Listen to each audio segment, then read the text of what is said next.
Assalamualaikum warahmatullahi wabarakatuh. Halo semuanya, perkenalkan kami dari kelompok 10. Pada video kali ini, kami akan memaparkan materi sejarah dengan judul Menguraikan Perang Jawa. Dalam pembahasan ini, kami akan fokus menjelaskan bagaimana perang tersebut terjadi, khususnya di wilayah Ponorogo, serta dampak yang ditimbulkan bagi masyarakat di daerah tersebut. Mari kita simak penjelasannya bersama.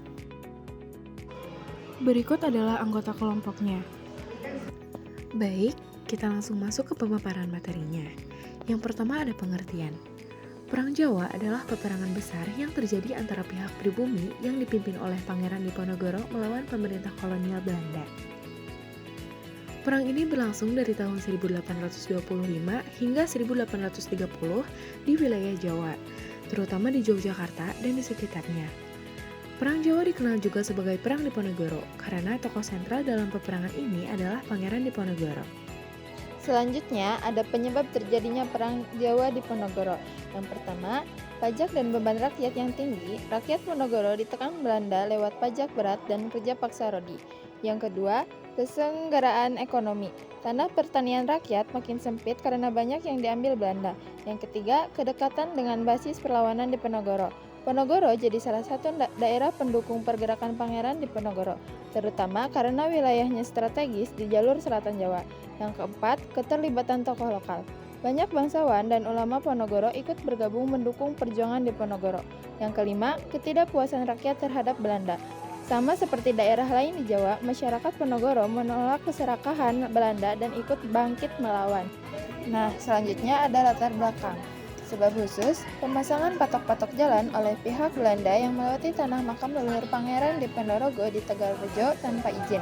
Rasa tidak hormat Belanda terhadap adat dan budaya Jawa yang sangat dijunjung tinggi oleh Pangeran Diponegoro. Lalu ada sebab umum, penindasan dan penderitaan rakyat Jawa akibat pajak yang tinggi serta kerja paksa, campur tangan Belanda dalam pemerintahan Keraton Yogyakarta, kekecewaan masyarakat terhadap keserakahan Belanda dalam menguasai tanah Jawa. Jalannya peristiwa, tahun 1825, perang dimulai ketika Pangeran Diponegoro menolak pemasangan patok jalan di Tegalrejo. Belanda menyerang Tegalrejo, Diponegoro melarikan diri dan mulai mengorganisasi perlawanan. Tahun 1825 hingga 1827, perang meluas ke berbagai wilayah Jawa, terutama daerah pedalaman. Diponegoro mendapat dukungan luas dari rakyat. Tahun 1827 hingga 1829, Belanda menggunakan strategi benteng stelsel, mendirikan benteng-benteng pertahanan di berbagai daerah untuk mempersempit gerak pasukan Diponegoro. 1830, Pangeran Diponegoro diajak berunding oleh Jenderal de Kock di Magelang. Namun, dalam perundingan itu, Diponegoro ditangkap dengan tipu muslihat dan diasingkan ke Manado. Kemudian dipindahkan ke Makassar sampai wafatnya pada tahun 1855.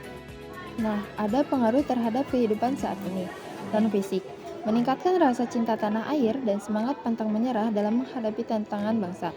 Fisik, peninggalan berupa benteng-benteng Belanda di Jawa masih dapat ditemukan, menjadi saksi sejarah perjuangan bangsa. Lalu ada dampak. Dampak positifnya, menumbuhkan semangat perlawanan rakyat terhadap penjajahan Belanda dan menemukan kesadaran akan pentingnya melawan penindasan.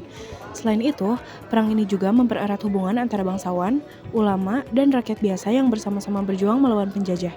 Semangat keberanian dan pantang menyerah dari Pangeran Diponegoro menjadi teladan bagi perjuangan-perjuangan di daerah lain pada masa berikutnya. Nah, dampak negatifnya, banyak korban jiwa diperkirakan lebih dari 200.000 orang Jawa tewas. Kerugian besar bagi rakyat karena desa-desa banyak yang hancur, kesengsaraan ekonomi rakyat Jawa semakin parah. Selanjutnya ada tokoh-tokohnya. Berikut dari pihak Diponegoro. Pertama, Pangeran Diponegoro, pemimpin utama perlawanan rakyat Jawa. Yang kedua, Kyai Mojo, tokoh agama pendukung perjuangan. Lalu yang ketiga, Sentat Ali Basyah Pariwodirjo, Panglima Perang Diponegoro. Yang keempat, Pangeran Mangkubumi dan Pangeran Ngabehi, tokoh pendukung dari keraton. Berikutnya ada tokoh dari pihak Belanda. Yang pertama ada Jenderal de Kock, pemimpin militer Belanda yang merancang benteng stelsel. Yang kedua ada Van de Bos, Gubernur Jenderal Belanda. Terakhir, ada manfaat, yaitu mengajarkan kita untuk selalu menghargai jasa para pahlawan yang berkorban demi kemerdekaan bangsa, menjadi teladan bahwa keberanian dan persatuan dapat melawan penindasan. Sebagai penerus bangsa, kita dapat meneladani semangat juang Diponegoro untuk menjaga persatuan, melestarikan budaya, dan membela kebenaran. Sekian pemaparan materi dari kami. Terima kasih sudah menonton dan menyimak sampai akhir. Semoga informasi ini bisa menambah wawasan kita semua.